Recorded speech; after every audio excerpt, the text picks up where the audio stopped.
Eletromagnetismo é um assunto que os alunos têm pavor, chega a dar arrepio, eu sei muito bem disso.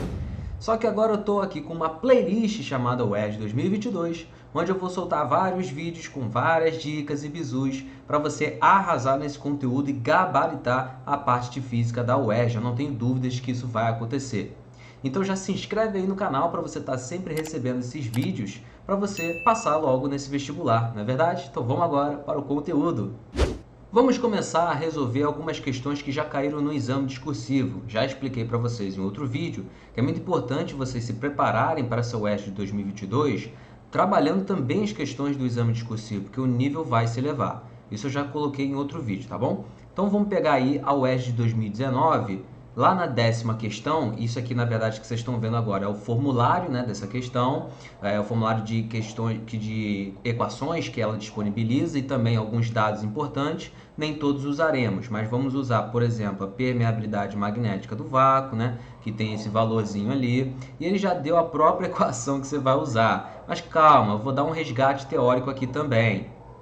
Nas linhas de metrô, o dispositivo conhecido como terceiro trilho fornece energia elétrica para alimentar os motores das composições, produzindo um campo magnético em seu entorno, cuja intensidade, o módulo, o valor, a magnitude varia em função da distância.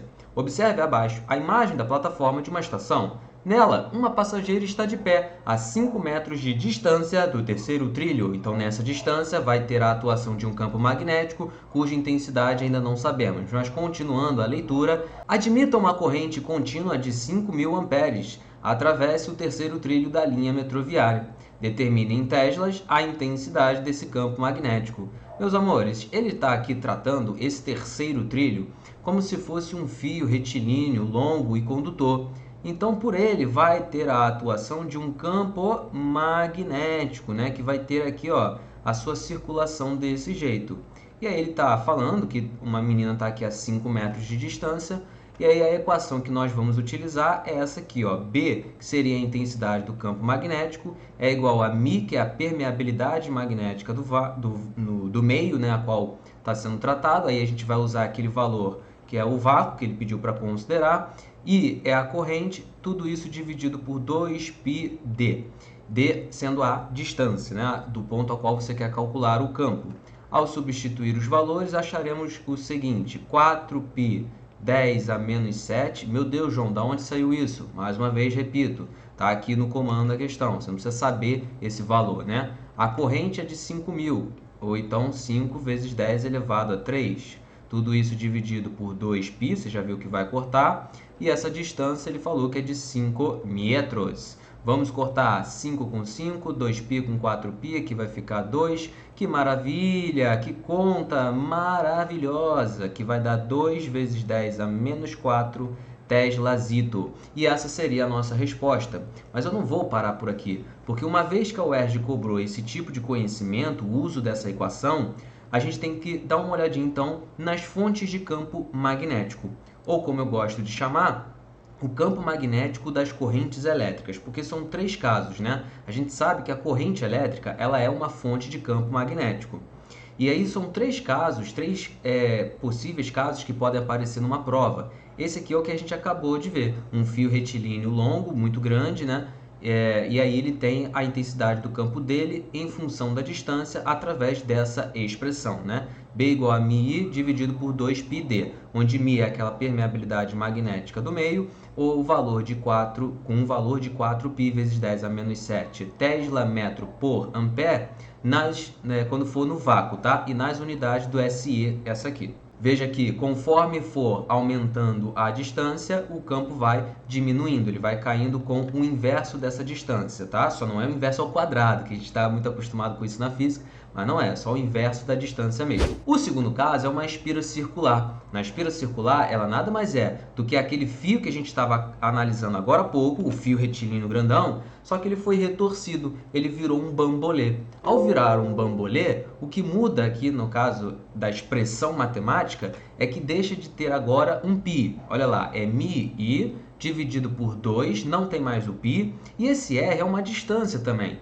só que é o tamanho do raio dessa espira aqui, né? O tamanho do raio dessa espira circular. Sim, essa equação só serve para a espira circular, tá bom, gente? É isso que a gente aprende aqui.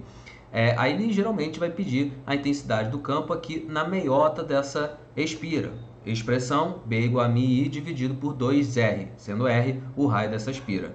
Vamos agora para um caso particular da espira circular, chamada de bobina chata. A bobina chata nada mais é do que várias espirazinhas dessa, vários bambolês enrolados entre si. Mas aí a espessura E vai ser desprezível. O que vai levar em conta apenas é o número de voltas, ou melhor, o número de espiras. Chamei esse número de espiras de N.